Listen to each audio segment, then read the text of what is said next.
Depois que Christopher Yuan conheceu a Cristo, isso afetou profundamente sua vida. Por muito tempo, me via exclusivamente como um homem gay. Isso era uma parte tão grande de quem eu era. Eu ia a um clube gay, ia a uma academia gay, ia a um supermercado gay, tudo. Todos os meus amigos eram gays. E enquanto lia as escrituras, percebi que tinha colocado minha identidade na coisa errada. Que minha identidade não é gay, não é homossexual, nem mesmo heterossexual, por sinal. Mas minha identidade como filho de Deus deve estar somente em Jesus Cristo.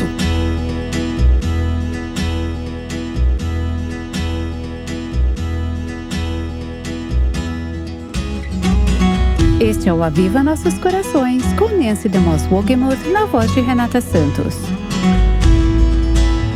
Se você estiver com crianças pequenas, precisa saber que o programa de hoje trata de temas adultos.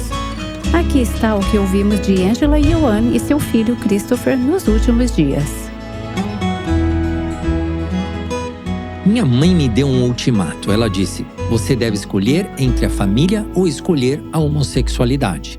Antes, eu simplesmente não achava que poderia amá-lo, porque ele dizia ser homossexual.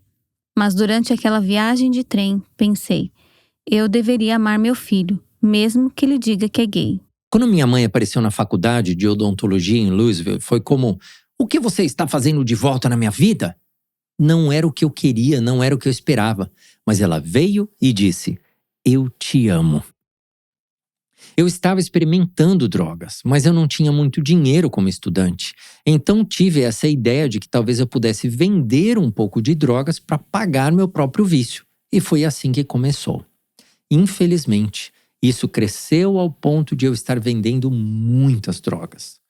Eu abri minha porta e dei de cara com 12 agentes federais de combate às drogas, policiais de Atlanta e seus 2 grandes cachorros pastores alemães.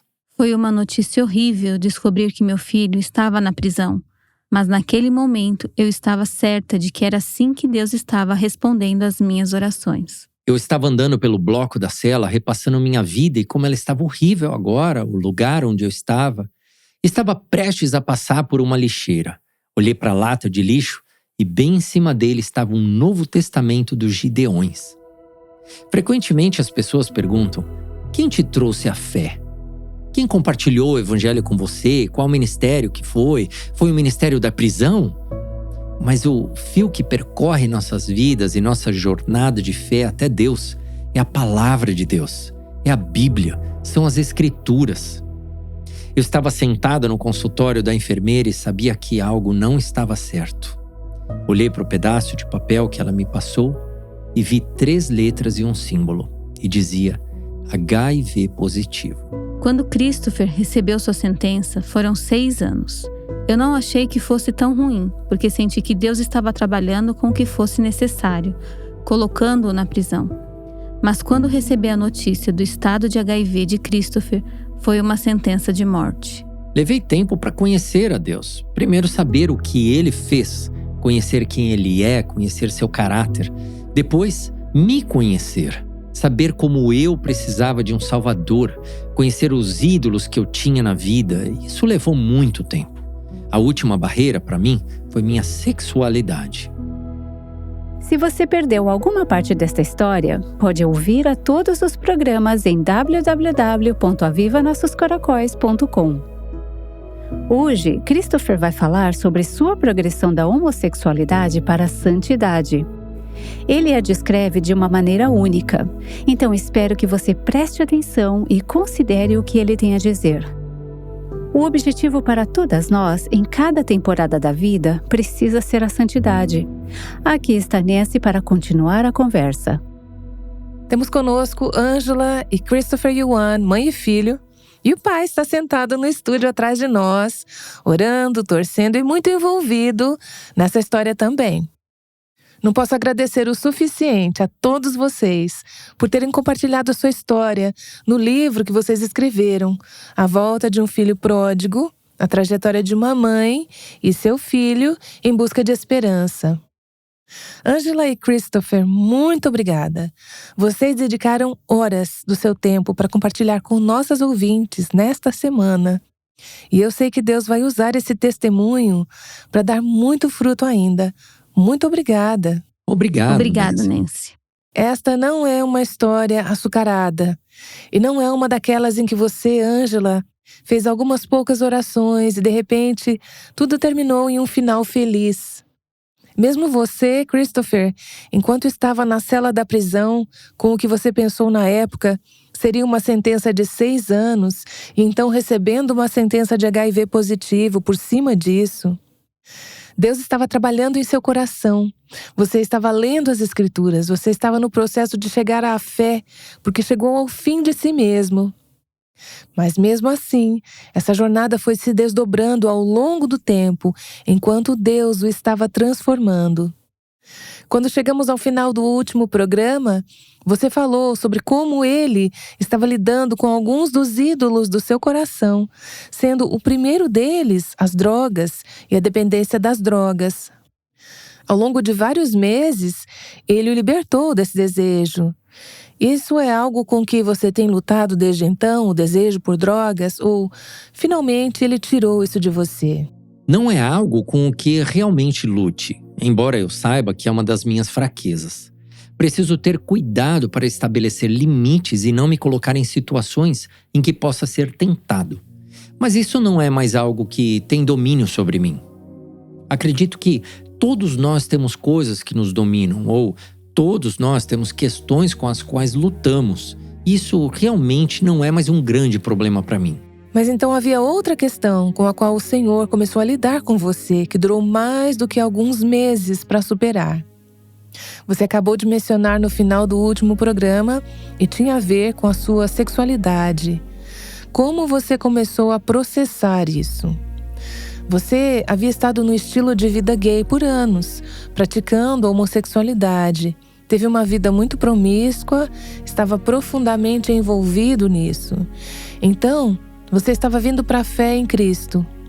O que você fez com toda essa área da sua sexualidade? Bem, eu vivi como um homem gay por anos. Na prisão, enquanto Deus me atraía para si mesmo, comecei a me fazer essa pergunta ao ver como Deus disse: não terás outros deuses diante de mim.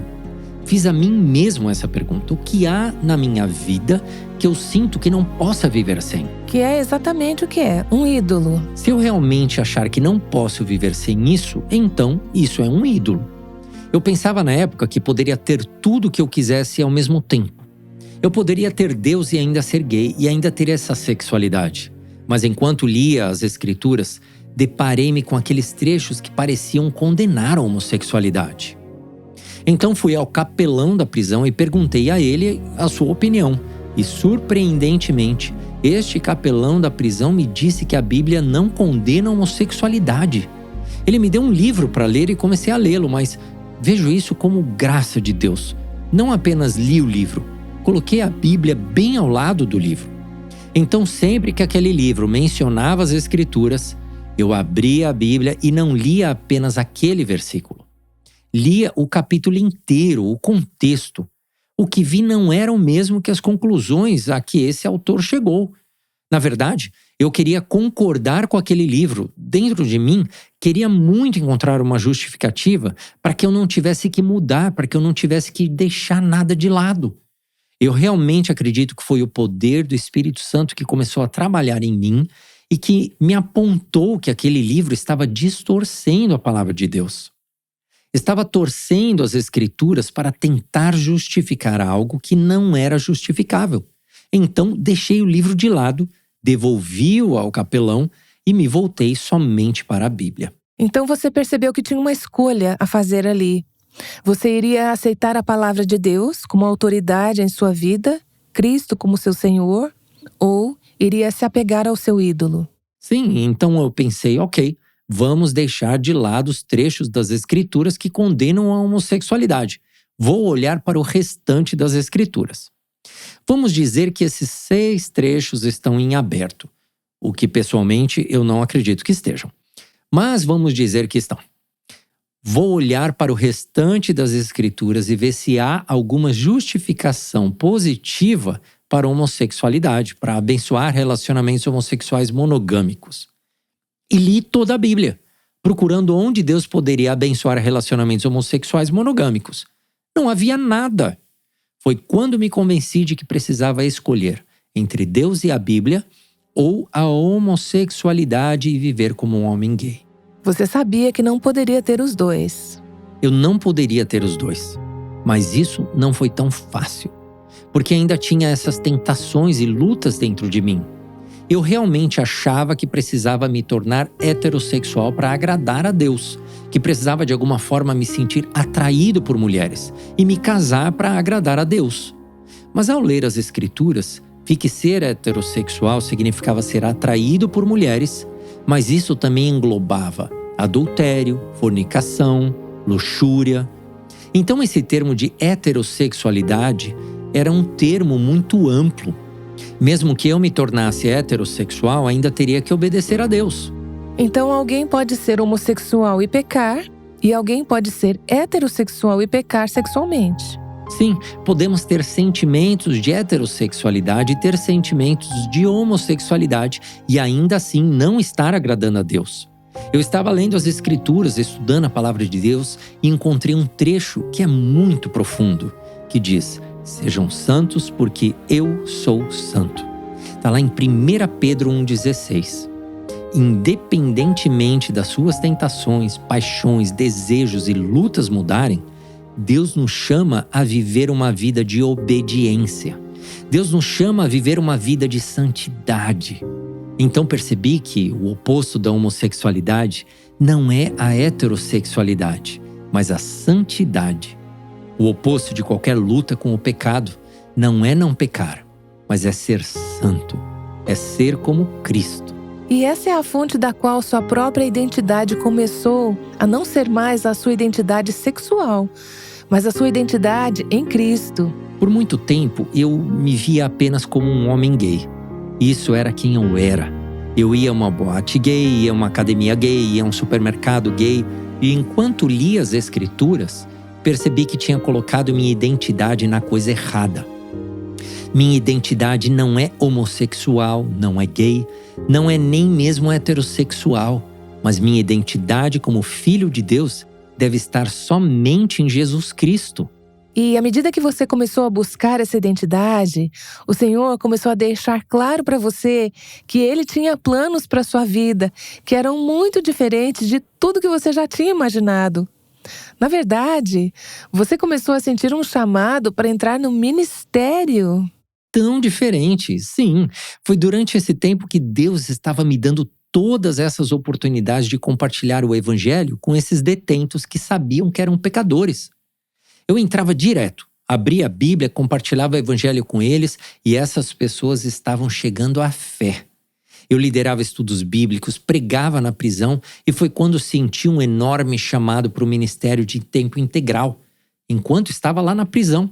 Eu sabia que não importava onde eu estivesse, quer fosse na prisão por 6 anos, 20 anos, 30 anos, eu iria servir a Deus. Quer estivesse por alguns meses, eu serviria a Deus, porque não importava onde eu estivesse, na prisão ou fora da prisão, esse chamado permaneceria o mesmo. E quando essa mudança de coração aconteceu, foi quando Deus fez outro milagre. Ele fez tantos milagres, mas então ele fez outro e reduziu minha sentença de 6 anos para 3 anos. Mais dessa história está contada no seu livro, A Volta de um Filho Pródigo. E é uma história incrível, é uma história de Deus. Estava tão claro que Deus o estava separando para os propósitos do seu reino e abençoando a sua obediência e responsividade a Ele. Ele era aquele que te dava graça para responder. Então, quando você percebeu que sua sentença seria reduzida, você ligou para sua mãe. Eu sei, Ângela, que você deve se lembrar dessa ligação, quando ele disse o que queria fazer quando saísse da prisão. Sim, quando ele estava indo para o tribunal para receber uma nova sentença, quando ele disse isso, na minha mente eu pensei: não importa se você está dentro da prisão ou fora da prisão, porque quando você recebe a Deus, você é livre. E assim, eu simplesmente glorifiquei a Deus. Este era o meu sonho. E então, quando ele descobriu que sua sentença foi reduzida e que ele seria solto, ele disse que queria um formulário de inscrição. Sim, ele disse: Quero ir para um seminário bíblico para aprender mais sobre a Bíblia. Você poderia me enviar um formulário de inscrição para o Instituto Bíblico Moody? Naquele momento percebi. Ele está voltando para casa. Antes disso, eu não sabia o que iria fazer. Ele poderia querer ficar em Atlanta com os seus amigos. Quando ele disse que se interessava sobre o Moody, eu pensei, ele está voltando para casa, voltando para Chicago, e eu fiquei muito feliz. E o que fez você pensar em ir para o Instituto Bíblico Moody? Foi tão interessante, antes de eu realmente ir nessa direção, meus pais haviam conhecido o Senhor e eles ouviam a rádio Moody em casa. No início pensava, que coisa mais irritante, mas isso estava plantando sementes, né? Você aumentava o som bem alto, Ângela, para que ele pudesse ouvir? Em nossa casa, temos um sistema de som, então ouvimos aonde quer que formos na casa, de manhã à noite. Ligamos quando começamos o dia e desligamos quando vamos dormir. Graças ao Senhor pela rádio Moody. Sim, as pregações, o ensino, aquelas músicas estavam plantando sementes mesmo quando meus pais não achavam que sementes estavam sendo plantadas. Então eu me lembrei, eu sei que tem uma escola em Chicago chamada Moody. Eu sabia que era um seminário bíblico. Eu não sabia muito sobre isso, mas sabia que queria ir para um seminário bíblico. Não conhecia nenhum outro seminário bíblico, então pedi aos meus pais para me enviarem o formulário de inscrição para o Instituto Bíblico Moody. Mas você teve um pequeno problema com o formulário de inscrição. Porque ao responder às perguntas do formulário, eles me pediram, como todos os seminários bíblicos e escolas cristãs pedem, referências, para garantir que o que você está dizendo condiz com a realidade. E de onde você iria tirar essas referências? E, infelizmente, eles pediram não apenas por qualquer referência, mas pediram referências de pessoas que me conheceram como cristão por pelo menos 1 ano. Eu havia me tornado cristão na prisão, e as únicas pessoas que consegui encontrar foram um capelão da prisão, um guarda da prisão e outro detento como minhas referências para o Instituto Bíblico Moody. Então, surpreendentemente, o Moody me aceitou. Fui solto da prisão em julho de 2001 e comecei no mês seguinte, em agosto. E desde então, você se formou no Moody e depois recebeu um mestrado do Wheaton College em... Mestrado em exegese bíblica. Exegese bíblica, estudando as línguas originais. Você é um homem da palavra, ama proclamar a palavra, está trabalhando em um doutorado em ministério agora e trabalha muito com o ministério, compartilhando seu testemunho junto com seus pais. Mas ainda estava chegando um momento especial quando você sairia da prisão e iria se reunir com sua família. Quero que nossos ouvintes ouçam como isso se desenrolou. Bem, foi tão incrível. Como minha mãe disse, o fato de que eu queria voltar para casa. Por um tempo pensei que minha casa era Atlanta. Depois pensei, vou voltar para casa quando sair da prisão. Vou voltar para Chicago. Então meus pais dirigiram até lá para me buscar. Eu recebi o que chamam de licença. Deram-me um tempo de folga depois de sair da prisão. Logo em seguida, eu precisaria me registrar na casa de reabilitação, dentro de um pequeno prazo. Deram-me um tempo de folga para passar pela minha casa. Eu sabia que iríamos fazer isso, então dirigimos do sul de Illinois para os subúrbios de Chicago. Eu não podia acreditar. 3 anos não parecem ser tanto tempo, mas... Vocês estavam fora de comunicação e afastados por muito tempo. Sim, e então chegamos à nossa casa. Ao chegarmos à nossa casa, havia uma grande árvore em nosso jardim e ao redor dela estava amarrada uma fita amarela. Eu pensei, isso é tão especial.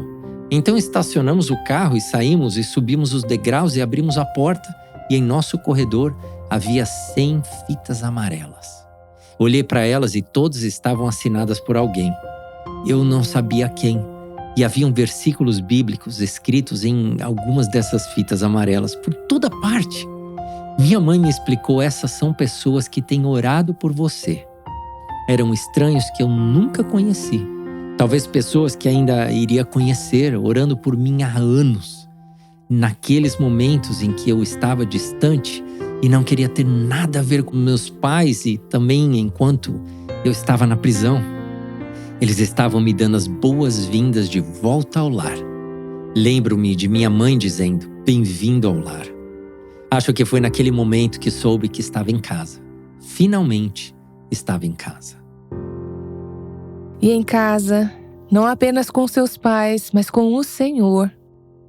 O que você havia desejado e orado por todos esses anos, não é, Ângela? Sim, sabe, isso mostra a imagem do nosso Deus. Ele tem os braços sempre abertos para receber o filho pródigo, alguém como eu ou meu filho. Ele está chamando todos os filhos pródigos para seus braços. Ele nos recebe, não importa quão distante seja o país em que estamos e não importa o que fizemos, o que dissemos. Ele está lá, esperando por nós. Esse é o seu desejo, chamar cada um de nós para casa. Eu sei que Deus tem estado e está no processo de chamar os pródigos que estiveram ouvindo esta história nesta semana para casa. Não apenas filhos pródigos, mães pródigas. Talvez a sua história não seja tão dramática. Talvez você seja um irmão pródigo, se sentindo autojustificado, não viveu um estilo de vida promíscuo, não se envolveu com drogas, nem se divorciou do seu cônjuge, mas o seu coração esteve num país distante, longe do Senhor. Ele pode estar chamando você para casa. Talvez você seja o pai de um pródigo, ou a esposa ou filha de um pródigo. Eu amo a imagem dessas fitas amarelas de todas aquelas pessoas que se uniram a você em oração, Ângela. Penso em quantos pais, em uma situação como a sua, não querem que nenhum de seus amigos saibam que seu filho está num estilo de vida gay, que seu filho está na prisão por lidar com drogas. Isso é tão difícil, é embaraçoso, é humilhante. Mas você e seu marido, à medida que encontraram graça por meio de Cristo, desejavam essa graça para o seu filho e assim envolveram outros em orar por ele. Todos esses anos, Deus ouviu essas orações. Ele estava respondendo quando parecia que não estava. E Ele estava usando todas essas orações dos cristãos juntos para ser parte da jornada de chamar esse pródigo para casa. Gosto de pensar agora como o que o inimigo intencionava para o mal foi uma grande vitória para o reino de Deus. Todos esses anos que ambos estavam num país distante. Penso em como o inimigo de Deus está levando um soco no olho agora, enquanto você está fora, vocês dois e o seu marido, Ângela, proclamando a verdade que liberta as pessoas. Onde quer que vocês vão, há pessoas saindo da prisão, pessoas voltando para casa, pródigos voltando para casa. O inimigo não conseguiu mantê-los no país distante e agora Deus está os usando como instrumentos para chamar outros de volta ao lar.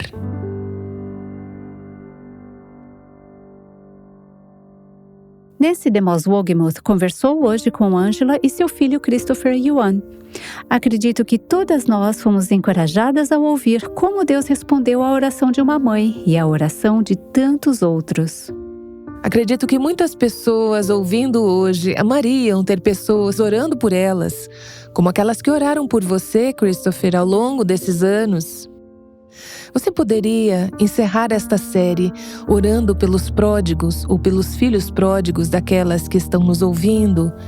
Que Deus traga seus corações de volta e assim você se torna parte de escrever em uma fita amarela para aqueles a quem Deus está chamando de volta para casa.